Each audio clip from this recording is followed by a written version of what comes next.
మన ప్రభువును రక్షకుడునైన యేసుక్రీస్తు శ్రేష్టమైనటువంటి నామములో మీ అందరికీ నా హృదయపూర్వకమైన శుభాలు వందనాలు తెలియజేస్తూ ఉన్నాను. క్రీస్తునందు ప్రియమైనటువంటి దేవుని ప్రియులారా, దేవుని బిడ్డలారా, దేవుని వాక్యాన్ని చదువుకుందాం. యెషయా గ్రంథం 38వ అధ్యాయం 5వ వచనాన్ని చదువుకుందాం. నీవు తిరిగి హిజ్కియా యొద్దకు పోయి అతనితో ఇట్లనుము, నీ పితరుడైన దావీదునకు దేవుడైన యెహోవా నీకు సెలవిచ్చినది ఏమనగా, నీవు కన్నీళ్లు విడుచుట చూచితిని, నీ ప్రార్థన నేను అంగీకరించి ఉన్నాను. మరొకసారి చదువుకుందాం. యెషయా గ్రంథం 38వ అధ్యాయం 5వ వచనం. నీవు తిరిగి హిజ్కియా యొద్దకు పోయి అతనితో ఇట్లనుము, నీ పితరుడైన దావీదునకు దేవుడైన యెహోవా నీకు సెలవిచ్చినది ఏమనగా, నీవు కన్నీళ్లు విడుచుట చూచితిని, నీ ప్రార్థన నేను అంగీకరించి ఉన్నాను.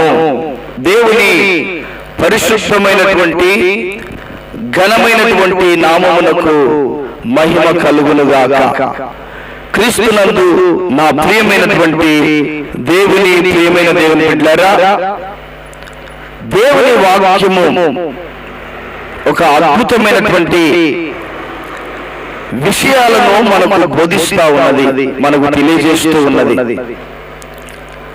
చూడండి, ఒక వ్యక్తి జీవితంలో శ్రమ కలిగినప్పుడు, ఒక వ్యక్తి జీవితంలో బాధ కలిగినప్పుడు, ఒక వ్యక్తి జీవితంలో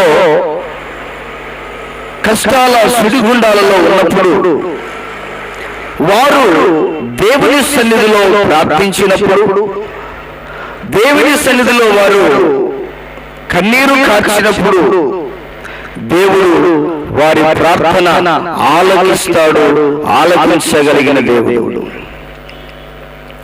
ఇక్కడ దైవజనుడు హిజ్కియా రాజు మరణకాలము సమీపించినప్పుడు, మరణకరమైన రోగము చేత బాధపడుతూ ఉన్నప్పుడు దేవుని దైవజనుడు వచ్చి సెలవిచ్చినప్పుడు, ప్రియులారా, వెంటనే గోడ తట్టు ముఖము త్రిప్పుకొని ఆయన ప్రార్థన చేయడం ప్రారంభించాడు. ఆయన కన్నీళ్లు విడవడం ప్రారంభించాడు. కన్నీళ్లతో ప్రార్థన చేస్తూ ఉన్నాడు. ఎప్పుడైతే కన్నీళ్లతో ప్రార్థించడం ప్రారంభించాడో, కన్నీటితో ప్రార్థన చేస్తూ ఉన్నాడో, వెంటనే దేవుని సమాధానం తిరిగి అతని యొద్దకు రావడం జరిగింది. అప్పటి వరకు ఆయన చేసిన భక్తి, అప్పటి వరకు దేవుని సన్నిధిలో ఆయన కలిగిన వైరాగ్యమును జ్ఞాపకం చేస్తూ కన్నీరు కార్చాడు. కన్నీరు కార్చిన పిదప దైవజనుని తిరిగి పంపి, ఇదిగో నీవు కన్నీళ్లు విడుచుడు చూచాను, నీ ప్రార్థన నేను అంగీకరించాను, ఇంకా నీకు 15 సంవత్సరాల ఆయుష్కాలమును నేను నీకు ఇస్తున్నాను అని చెప్పి దేవుడు సెలవీయడం జరిగింది.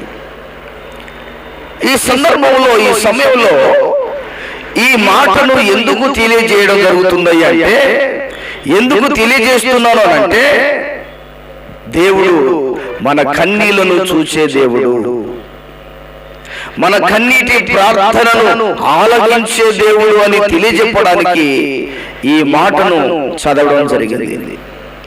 ప్రియులారా, మీకున్నటువంటి సమస్య ఏదో, మీకున్న బాధ ఏమిటో, మీకున్న కష్టం ఏమిటో, మీకున్నటువంటి శ్రమ ఏమిటో, ఆ శ్రమను బట్టి, ఆ కష్టాన్ని బట్టి, ఆ బాధను బట్టి నీవు దేవుని సన్నిధిలో కన్నీరు కార్చినట్లయితే,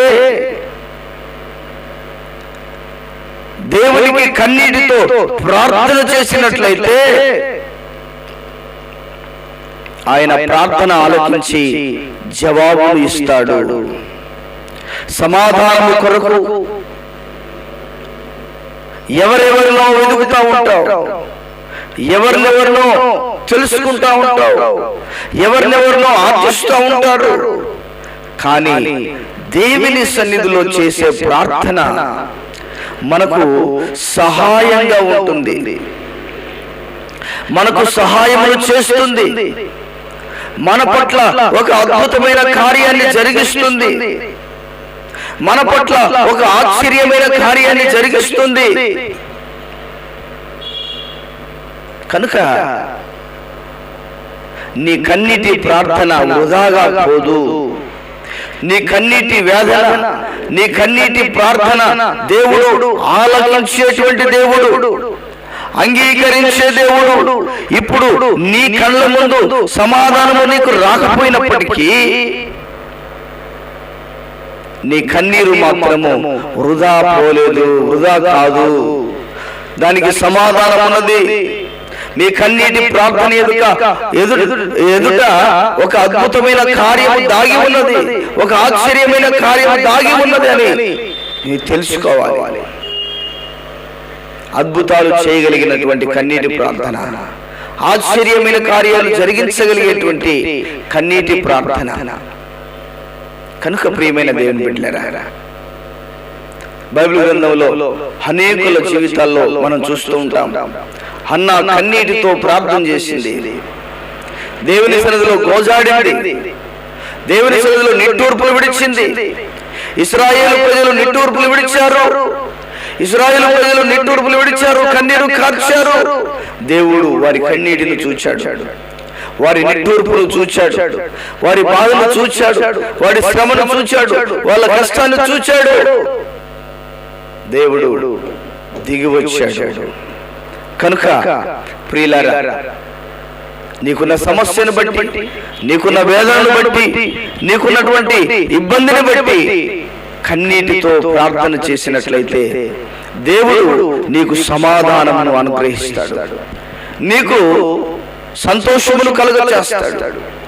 ఆ ప్రార్థన ద్వారా జవాబు ఇవ్వడం ద్వారా, జవాబు నీవు చూడడం ద్వారా, ప్రార్థన ఫలితాన్ని చూడడం ద్వారా దేవుడు నీ జీవితంలో ఒక సంతోషకరమైనటువంటి పరిస్థితిని అనుగ్రహిస్తాడు. అటువంటి కృప భాగ్యమును ప్రభు మనకు దయచేయనుగాక. ప్రార్థన చేసుకుందాం. ప్రియమైన తండ్రి, విన్న వాక్యాన్ని మా వినికిడిలో దీవించండి, ఆశీర్వదించండి.